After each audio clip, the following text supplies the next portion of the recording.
Hi all, എല്ലാവർക്കും ജിക്സ് PSC അക്കാഡമിയുടെ പുതിയ വീഡിയോയിലേക്ക് സ്വാഗതം. അപ്പോൾ ഇന്ന് നമ്മൾ നോക്കാൻ പോകുന്നത് കോൺസ്റ്റിറ്റ്യൂഷനിലെ ഭരണഘടനാ സ്ഥാപനങ്ങളിലൊന്നായ ധനകാര്യ കമ്മീഷനാണ്, ഫൈനാൻസ് കമ്മീഷൻ. അപ്പോൾ നമുക്ക് സ്റ്റാർട്ട് ചെയ്യാം. അതിന് മുന്നേയായിട്ട് ആദ്യമായിട്ട് നമ്മുടെ ചാനൽ കാണുന്നവരുണ്ടെങ്കിൽ ചാനൽ ഒന്ന് സബ്സ്ക്രൈബ് ചെയ്യുക, ലൈക്ക് ചെയ്യുക, ഷെയർ ചെയ്യുക. ഓക്കെ, ധനകാര്യ കമ്മീഷന് അപ്പം നമുക്കറിയാം ഭരണഘടനാ സ്ഥാപനമാണ് ധനകാര്യ കമ്മീഷനൊക്കെ വരുന്ന ഭരണഘടനാ സ്ഥാപനം എന്നുള്ള സെക്ഷനിലാണ്. അപ്പോൾ ഇതിനുമായിട്ട് ബന്ധപ്പെട്ട ഭാഗം എത്രയാണെന്ന് പരീക്ഷ ചോദിക്കാറുണ്ട്. ഭാഗം 12ആണ്. ധനകാര്യ കമ്മീഷനുമായിട്ട് ബന്ധപ്പെട്ട ഭാഗം എത്രയാണ്? 12ആണ്. ആർട്ടിക്കിൾ എത്രയാണ്? ആർട്ടിക്കിൾ 280 ധനകാര്യ കമ്മീഷനുമായി ബന്ധപ്പെട്ട ആർട്ടിക്കിൾ 280. ഇനി ധനകാര്യ കമ്മീഷൻ്റെ ആസ്ഥാനം ജവഹർ വ്യാപാർ ഭവനാണ്, ന്യൂഡൽഹിയിലെ ജവഹർ വ്യാപാർ ഭവൻ. ഓർക്കുക, വ്യാപാരമൊക്കെ നടത്താൻ വേണ്ടി എന്ത് വേണം? ഫൈനാൻസ് വേണം, നിങ്ങൾ ഓർത്തിരിക്കുക. അപ്പോൾ ജവഹർ വ്യാപാർ ഭവൻ, ന്യൂഡൽഹി. ധനകാര്യ കമ്മീഷന് ഒരു ക്വാസി ജുഡീഷ്യൽ ബോഡിയാണ്. അപ്പോൾ ക്വാസി ജുഡീഷ്യൽ ബോഡി എന്നാണ് കൂടുതലായിട്ടും പരീക്ഷയിലൊക്കെ ചോദിക്കുന്നത്. അതിന് തനി മലയാളം എന്ന് പറഞ്ഞാൽ അർത്ഥനീതിന്യായ സംവിധാനമാണ്. അപ്പം ഓർത്തിരിക്കുക, ധനകാര്യ കമ്മീഷന് ഒരു ക്വാസി ജുഡീഷ്യൽ ബോഡിയാണ്. സാധാരണയായിട്ട് 5 വർഷം കൂടുമ്പോഴാണ് ഈ ധനകാര്യ കമ്മീഷന് രാഷ്ട്രപതി രൂപീകരിക്കുന്നത്. ചിലപ്പോൾ ഇത് ധനകാര്യ കമ്മീഷൻ്റെ ആ ഒരു കാലാവധി കഴിഞ്ഞിപ്പോൾ 5 വർഷം കൂടുമ്പോഴാണ് രൂപീകരിക്കുന്നത് പറഞ്ഞു. ചിലപ്പോൾ നേരത്തെ രൂപീകരിക്കും, പക്ഷേ പ്രവർത്തനം ആരംഭിക്കുന്നത് ഈ 5 വർഷം ആകുമ്പോഴായിരിക്കും. ചിലപ്പം നേരത്തെയുള്ള ധനകാര്യ കമ്മീഷൻ്റെ കാലാവധി 1 വർഷം കൂടെ നീട്ടും. അതിനിടയ്ക്ക് തന്നെ പുതിയ ധനകാര്യ കമ്മീഷനെ രൂപീകരിക്കും. ഓക്കെ ആണല്ലോ. ഇനി 15ാമത് ധനകാര്യ കമ്മീഷന് അങ്ങനെ നോക്കുവാണെങ്കിൽ 1 വർഷം കൂടുതലുണ്ട്. പക്ഷേ അതിനോടകം തന്നെ 16ാമത് ധനകാര്യ കമ്മീഷൻ്റെ ഇത് രൂപീകരിച്ചു. ഇനി നമ്മുടെ ധനകാര്യ കമ്മീഷനിലെ അംഗങ്ങൾ എത്രയാണെന്ന് ചോദിച്ചാൽ ഒരു ചെയർമാനും 4 അംഗങ്ങളുമാണുള്ളത്. ഒരു ചെയർമാനുണ്ട്, പിന്നെ 4 അംഗങ്ങളുണ്ട്. ഈ അംഗങ്ങളെ നിയമിക്കുന്നത് രാഷ്ട്രപതിയാണ്. അംഗങ്ങളെ നിയമിക്കുന്നത് അംഗങ്ങൾ പുനർനിയമനത്തിന് യോഗ്യരാണ്. ഈ അംഗങ്ങളുടെ യോഗ്യത അറിഞ്ഞിരിക്കുക. അതൊക്കെ തീരുമാനിക്കുന്നത്, അംഗങ്ങളുടെ യോഗ്യത തീരുമാനിക്കുന്നത് പാർലമെൻറ്റാണ്. അംഗങ്ങളുടെ യോഗ്യത തീരുമാനിക്കുന്നത്. ഇനി ചെയർമാൻ്റെ യോഗ്യത. അപ്പോൾ ചെയർമാൻ്റെ പറഞ്ഞിട്ടുള്ള യോഗ്യതകൾ, ഒന്നാമത്തത് പൊതുകാര്യങ്ങളിൽ പ്രവൃത്തി പരിചയം ഉണ്ടായിരിക്കുന്ന വ്യക്തിയായിരിക്കണം. പൊതുകാര്യങ്ങളിൽ പ്രവൃത്തി പരിചയം ഉണ്ടായിരിക്കണം.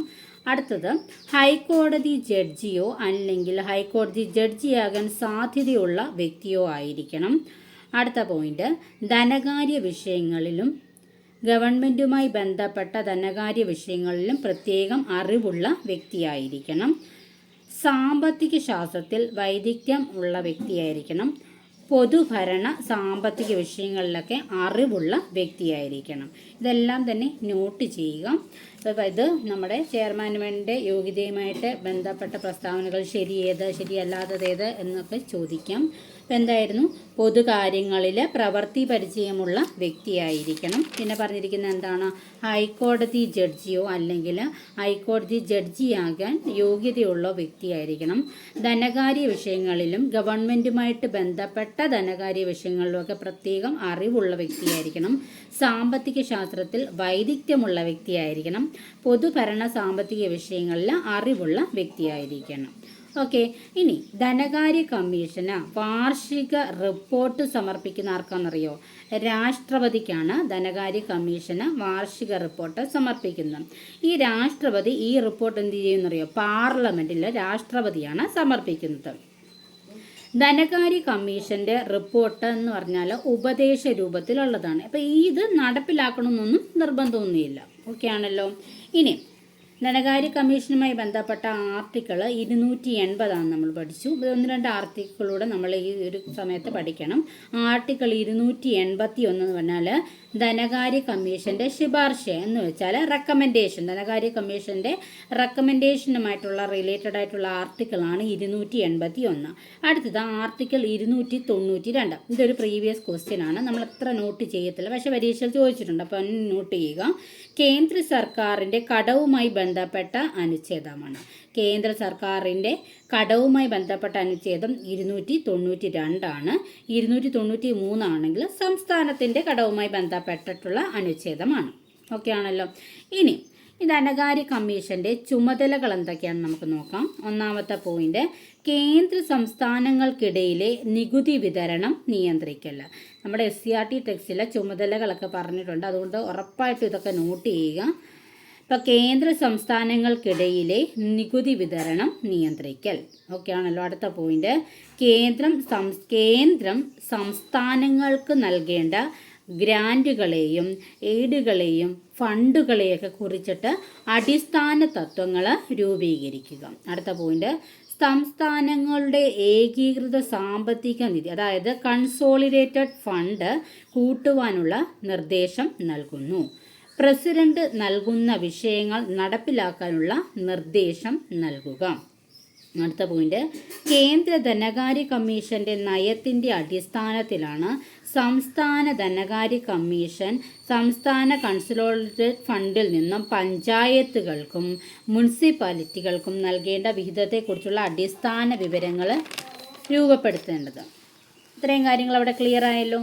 അപ്പം ചുമതലകളും എല്ലാം ഇതെല്ലാം ഇങ്ങനെ ധനകാര്യ കമ്മീഷന് ഹെഡിങ് കൊടുത്തിട്ട് ഇതെല്ലാം തന്നെ നോട്ട് ചെയ്ത് പഠിക്കുക. ഇനി അറിഞ്ഞിരിക്കേണ്ട പോയിന്റാണ്, ആദ്യ ധനകാര്യ കമ്മീഷൻ ആരാണ്? ആദ്യത്തെ ധനകാര്യ കമ്മീഷൻ ഫൈനാൻസൊക്കെ ഹാൻഡിൽ ചെയ്യാൻ നല്ലൊരു നിയോഗം ഉണ്ടായിരുന്നു എന്ന് ഓർത്തിരിക്കുക. ഒരാൾക്ക് നല്ല അപ്പോൾ KC നിയോഗിയാണ്. 1951 വർഷം. പ്രവർത്തന കാലാവധി 1952 to 1957. 14ാമത് ധനകാര്യ കമ്മീഷൻ YV റെഡ്ഡിയാണ്. അദ്ദേഹത്തെ നിയമിക്കുന്നത് 2013 നിയമിക്കുന്നത്. പ്രവർത്തന കാലാവധി 2015 to 2020. ഞാൻ പറഞ്ഞു നേരത്തെ നിയമിച്ചാലും പ്രവർത്തന കാലാവധി ഒരു കഴിയുമ്പോഴുള്ളൂ. അപ്പോൾ 2015 to 2020 വരെയാണ് പ്രവർത്തന കാലാവധി. ഇനി 15ാമത് ധനകാര്യ കമ്മീഷൻ NK സിംഗ് ആണ്. അതായത് NK നന്ദകിഷോർ സിംഗ് ആണ്. 2017 നിയമിക്കുന്നത്. പക്ഷെ പ്രവർത്തന കാലാവധി 2020 to 26. അവിടെ 5 വർഷം കൂടുമ്പോഴാണ് ഇത് കണ്ടോ, ഒരു വർഷം കൂടെ നീട്ടി 26 വരെയുണ്ട്. പക്ഷേ ഇതിനോടകം 16ാമത് ധനകാര്യ കമ്മീഷനെ തെരഞ്ഞെടുത്തു അരവിന്ദ് പനഗരിയാണ്. അപ്പം റിപ്പോർട്ട് 2025 ഒക്ടോബർ 31 സമർപ്പിക്കുമ്പോൾ അദ്ദേഹം 2026 ഏപ്രിൽ 1 മുതൽ ചുമതല ഏൽക്കും. ഓക്കെ ആണല്ലോ. ഇപ്പം ഇത്രയും ഓർത്തിരിക്കുക. ഇതിന് 16ാമത് ധനകാര്യ കമ്മീഷൻ ചോദിച്ചാൽ അരവിന്ദ് പനഗരിയാണ്. 15ാമത് NK സിംഗ് ആണ്. 14ാമത് YV റെഡ്ഡിയാണ്. ഇനി കേന്ദ്രവും സംസ്ഥാനങ്ങളും തമ്മിൽ നികുതി പങ്കിടുന്നതിനെപ്പറ്റി രാഷ്ട്രപതിക്ക് നിർദ്ദേശം സമർപ്പിക്കുന്നതിന് അധികാരമുള്ള സ്ഥാപനം ഏതാണെന്ന് പരീക്ഷയിൽ ചോദിച്ചിരുന്നു. ഏതാണ്? നമ്മളിപ്പോൾ പഠിച്ചത് തന്നെ ധനകാര്യ കമ്മീഷൻ. ക്വസ്റ്റ്യൻ ഒരിക്കൽ കൂടി പറയാം.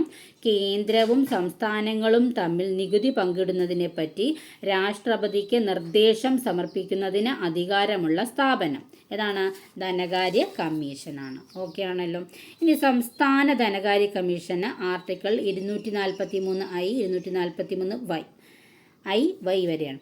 5 വർഷം കൂടുമ്പോൾ സംസ്ഥാനമാകുമ്പോൾ ആര് നിയമിക്കും? ഗവർണറാണ് നിയമിക്കുന്നത്. അംഗങ്ങളുടെ എണ്ണം 5 അംഗങ്ങളെ നിയമിക്കുന്ന ആരാണ്? ഗവർണറാണ്. അംഗങ്ങളുടെ യോഗ്യതയ്ക്ക് സംസ്ഥാന നിയമസഭയാണ് തീരുമാനിക്കുന്നത്. റിപ്പോർട്ട് സമർപ്പിക്കുന്നത് ആർക്കാണ്? ഗവർണർക്കാണ്. ഗവർണർ ഈ റിപ്പോർട്ട് എന്ത് ചെയ്യും? സംസ്ഥാന നിയമസഭയിൽ സമർപ്പിക്കുന്നു. ഓക്കെയാണല്ലോ. ഇനി സംസ്ഥാന ധനകാര്യ കമ്മീഷന്റെ ചുമതലകൾ പറയാം. സംസ്ഥാന ഗവൺമെന്റിനും പ്രാദേശിക ഗവൺമെന്റിനും ഇടയിലെ വരുമാന വിതരണവുമായി ബന്ധപ്പെട്ട വിഷയങ്ങൾ. അടുത്ത പോയിന്റ്, പ്രാദേശിക ഗവൺമെന്റുകൾക്ക് ഫണ്ട് അനുവദിക്കുന്നത് ഒരു രാഷ്ട്രീയ വിഷയമല്ല എന്ന് ഉറപ്പുവരുത്തുന്നു. സംസ്ഥാനത്തെ പ്രാദേശിക ഗവൺമെൻറ്റുകളുടെ ധനസ്ഥിതി വിലയിരുത്തുന്നു. ഗ്രാമങ്ങളിലെയും നഗരങ്ങളിലെയും പ്രാദേശിക ഗവൺമെൻറ്റുകൾക്കിടയിലെ വരുമാന വിതരണം അവലോകനം ചെയ്യുന്നു. ഓക്കെയാണല്ലോ. ഇനി കേരള സംസ്ഥാന ധനകാര്യ കമ്മീഷൻ നിലവിൽ വന്ന വർഷം 1994 ഏപ്രിൽ 23. 1994 ഏപ്രിൽ 23. ആദ്യ ചെയർമാൻ ആരായിരുന്നു? PA ഏബ്രഹാമായിരുന്നു. PA ഏബ്രഹാം. അങ്ങനെ ഇപ്പം ഉള്ളത് 6ാമത്തെ ധനകാര്യ കമ്മീഷനാണ്. അപ്പോൾ ആദ്യത്തേത് PA ഏബ്രഹാമാണ്, രണ്ടാമത്തത് പ്രഭാത് പട്നായിക്കാണ്, മൂന്നാമത്തെ ആൾ Raveendran Nair, 4 MA ഉമ്മനാണ്, 5 BA Prakash, 6ാമത്തെ ആളാണിപ്പം SM Vijayanand. അപ്പം നിലവിൽ വന്നത് 1994 ഏപ്രിൽ 23. അപ്പോൾ നമ്മൾ ധനകാര്യ കമ്മീഷൻ, ഫൈനാൻസ് കമ്മീഷന്, കേരള സംസ്ഥാന ധനകാര്യ കമ്മീഷനെ കുറിച്ചിട്ട്, അതുപോലെ തന്നെ അല്ലാതെയുള്ള കേന്ദ്ര ധനകാര്യ കമ്മീഷനെ കുറിച്ചിട്ടും നമ്മൾ ഡീറ്റെയിൽ ആയിട്ട് പഠിച്ചു. പോയിന്റുകളെല്ലാം തന്നെ ഒരുമിച്ച് ധനകാര്യ കമ്മീഷൻ ഹെഡിങ് കൊടുത്തിട്ട് എല്ലാം കൂടെ ഒരുമിച്ച് എഴുതി നല്ല രീതിയിൽ പഠിക്കുക. അപ്പോൾ അത്രയേ ഉള്ളൂ. ഇതിനോടകം ക്വസ്റ്റ്യൻ ചോദിച്ചിട്ടുള്ള ഒരു സെക്ഷനാണ്. ഇനിയും ക്വസ്റ്റ്യൻസ് പ്രതീക്ഷിക്കാവുന്നതാണ്. അപ്പോൾ ഈ ഒരു വീഡിയോ ഇവിടെ വൈൻഡപ്പ് ചെയ്യുകയാണ്. നെക്സ്റ്റ് ക്ലാസ്സിൽ വീണ്ടും കാണാം. അപ്പോൾ എല്ലാവർക്കും ബൈ.